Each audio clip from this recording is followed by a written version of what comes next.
শোনো মেয়ে, তোমার দোয়া কবুল হয় না, কেননা তোমার আল্লাহর ওপরে বিশ্বাস নেই।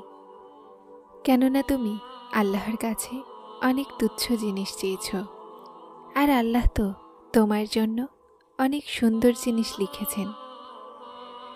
শোনো হে মাসুম মেয়ে, সেই রব তোমাকে সব সময় দেখেন, যখন তুমি কষ্টে হাত তুলে তোমার জন্য শান্তি চাও, আর যখন তুমি সিজদাতে মাথা রেখে তাকে বিনা শ্বাস নিয়েই ডাকো। তারপর তিনি কিভাবে তোমাকে অসম্পূর্ণ রাখতে পারেন, যখন তিনি তোমার অস্থির অন্তর সম্পর্কে অবগত?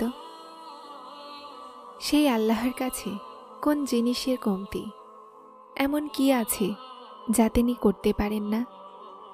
উনি চাইলে তোমাকে সে সব কিছু দিতে পারেন যা তুমি চাও। তার সব জিনিসের এলম আছে। উনি জানেন কে কার যোগ্য আর কে কার জন্য তৈরি হয়েছে।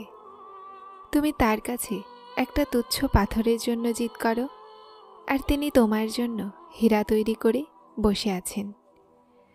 তুমি তার কাছে একটা তারা চাও, আর সেই আল্লাহ তোমার জন্য খুব সুন্দর চাঁদ লিখে রেখেছেন। এমন নয় সেই রব তোমাকে শোনেন না, যা তুমি চাচ্ছ সেটা তোমাকে দিতে পারবেন না। সেই আল্লাহ আছেন যিনি অসম্ভবকেও সম্ভব বানাতে পারেন। তাহলে কেন তোমার আল্লাহর ওপরে হতাশ হয়ে গেছ? হে মাসুম মেয়ে, সেই রব তো সিজদাতে চাওয়া দোয়াগুলোকে রদ করেন না। তোমার আল্লাহ তো তেমনই যেমনটা তোমার ধারণা। তুমি বিশ্বাস তো রাখো তার বাদশাহীতে। তিনি কোনো কাহিনীকে অসম্পূর্ণ ছাড়েন না। তিনি কোন বলেন তো বাস্তবতাও বদলে যায়। তোমার নসিব কি জিনিস। তুমি সবর করো। যদি কষ্টের মধ্য দিয়ে অতিক্রম না করো, তাহলে তোমার রবের তলাশে কিভাবে বের হবে? যদি জীবনে শান্তি আর শান্তি থাকে, তো আল্লাহর সিজদাতে শান্তি কিভাবে পাবে? যদি সব পেয়ে যাও, তাহলে আল্লাহর তলাশে কিভাবে বের হবে? যদি চোখগুলো না ভিজে যায়, তাহলে আল্লাহর সামনে কাঁদতে কিভাবে শিখবে? যদি কষ্টের মধ্য দিয়ে অতিক্রম না করো, তাহলে আল্লাহর ভালোবাসা কি অনুভব কিভাবে করবে? যদি মন না ভাঙে, তাহলে তোমার ভাঙা হৃদয়ে তোমার রবকে কিভাবে দেখবে? যদি সিজদার অভ্যাস না হয়, তাহলে তাহাজ্জুদ পর্যন্ত কিভাবে পৌঁছাবে? কিছু কষ্ট তো শুধুমাত্র আল্লাহর সাথে মেলাতে আসে। কিছু দুঃখ তো শুধুমাত্র আল্লাহর ভালোবাসার অনুভূতি জাগাতে আসে। মন ভাঙা আর জুড়ে যাওয়া তো আল্লাহর হাতে আছে। অসম্ভব জিনিসকেও সেই আল্লাহ সম্ভব বানাতে পারেন। কিন্তু যদি সব পেয়ে যাও, তো সেই রবকে কিভাবে পাবে? যদি সব চাওয়া পূরণ হয়ে যায়, তো আল্লাহর সামনে চাওয়ার অস্থিরতা কিভাবে পাবে?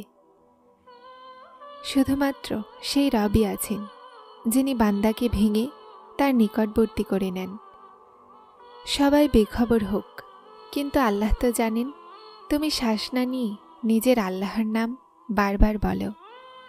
যখন তুমি বলো আল্লাহ পাক আপনি কোথায়, যখন তুমি বলো আমি ক্লান্ত হয়ে গেছি আমার আল্লাহ, আমার সাহায্য করুন, আমার আপনার প্রয়োজন, যখন তুমি তোমার ভাঙা হৃদয়ের কষ্ট তোমার আল্লাহর সামনে বলো, সেই মুহূর্ত এমন হয় যখন মানুষ আর আল্লাহর সামনে একটুও দূরত্ব থাকে না। তারপর আল্লাহ তার ভাঙা বান্দার হাত ধরে নেন, আর তাকে তার সমস্ত কষ্ট সমেত নিজের রহমতের চাদরে ঢেকে নেন। তখন আল্লাহ তার বান্দাকে শেখান যে তিনি কোনো দোয়ায় রদ করেন না। কথা শুধুমাত্র এটাই যে তিনি প্রতিটা জিনিস উত্তম রূপে দান করেন। যে কোনো পরিস্থিতিতে সবর করতে শেখান।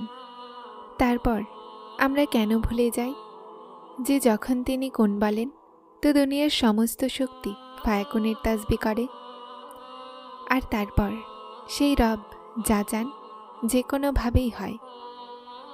তিনি সবরের প্রহরকে কখনোই অসম্পূর্ণ ছাড়েন না। যে কষ্ট দুনিয়াকে বোঝাতে পারো না, সেটা আল্লাহ একটা সিজদাতে বুঝতে পারেন। তাহাজ্জুদের চাওয়া দোয়াগুলোর আল্লাহর থেকে সেটার কোণের সুপারিশ করে।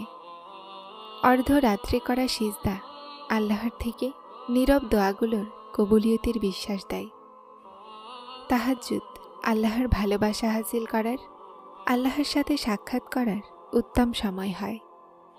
আল্লাহর মানুষের ঘুম থেকে উঠে তার সামনে সিজদা করা আর অশ্রুর ফোঁটার মাধ্যমে আল্লাহকে বলা খুব পছন্দ।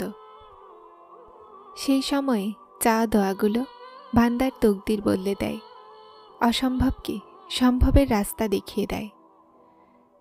তাহাজ্জুদের রাস্তায় চলতে থাকা মুসাফির কখনোই মঞ্জিলকে হাসিল না করে ফিরে আসে না।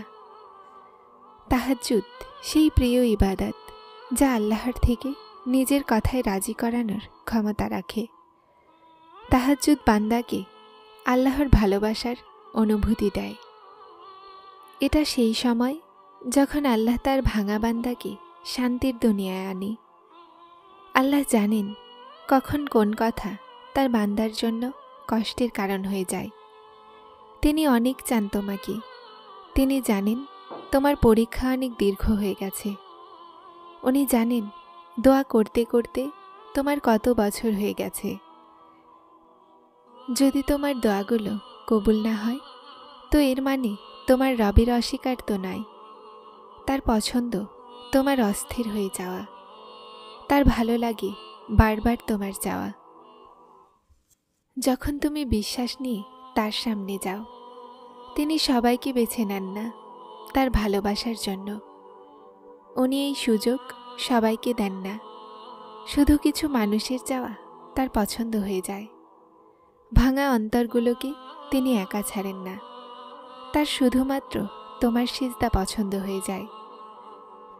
যখন তিনি তোমার ভাঙা হৃদয়কে নিজের জন্য বেছে নিয়েছেন, তো তোমার দোয়াগুলোকেও তার জন্য বেছে রেখেছেন। উনি দেরি করছেন কিন্তু অস্বীকার নয়। তিনি উত্তমকে সর্বোত্তম করছেন। তিনি তোমার সবর ভেঙে যাওয়ার আগে তোমাকে ধরে নেবেন।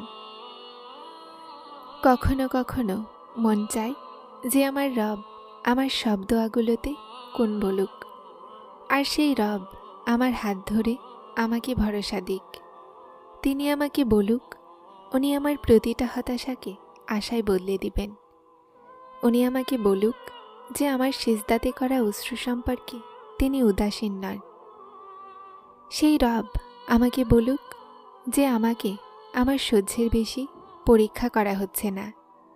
সেই রব আমাকে বলুক যে তিনি আমার বারবার আকাশের দিকে তাকানোকে দেখছেন। সেই রব আমাকে বলুক তিনি আমার সমস্ত অসম্পূর্ণ দোয়াগুলোকে নিজের কাছে সামলে রেখেছেন। তিনি আমার সমস্ত নীরব চাওয়াগুলোকে খুব মনোযোগ দিয়ে দেখছেন। যখন আমি শান্তির তলাশে তার সামনে সিজদা করছিলাম, আমি জানি আমার আল্লাহ সব কিছু দেখছেন। তিনি আমার সব দোয়াগুলোকে শুনছেন। আমার আল্লাহ সিজদাগুলোকে কখনোই জায়া করেন না। উনি তো আমার রব, যিনি আমাকে সবার চেয়ে বেশি ভালোবাসেন। আমার সব কথাকে না বললেও বোঝে নেন। আমি ক্লান্ত হয়ে তাকে দেখায় কষ্ট। তিনি আমার অন্তরে তার ভালোবাসার শান্তি দিয়ে দেন। আমার আল্লাহ আমার অনেক নিকটে আছেন। আমার সমস্ত হতাশাকে এমনভাবে শেষ করে দিবেন। তিনি আমাকে আমার আশার নতুন রাস্তা দেখাবেন। যারা চ্যানেলটিতে নতুন এসেছেন তারা সাবস্ক্রাইব করে হেদায়েতের সাথে থাকুন।